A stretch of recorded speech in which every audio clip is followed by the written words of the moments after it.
rin po sa baha ang ilang kalsada sa Quezon City.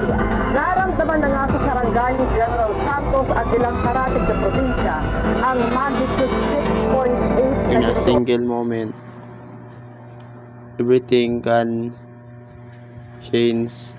Are you prepared? Magnitude 7.6 na lindol. Pull over safe location away from traffic and hazard. Stay until shaking. Stop, shake for injuries. Damage.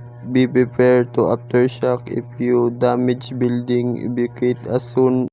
Take in cover under study table or desk or stand doorway. Stay away from windows and anything that could pull on you. Clear spot, drop to ground. Stay. Identify items that might pull during shaking, such as television, shelves, mirror, and water resource. The items were straps, hooks, and latches.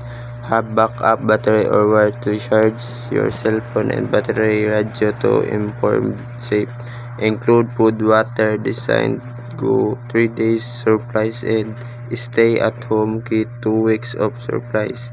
Drop and cover and hold under the building the building areas interior wall avoid form windows and building home kit.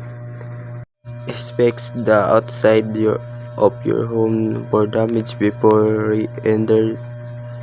If safe to do, check the inside. Listen to local radio, TV, or others new source for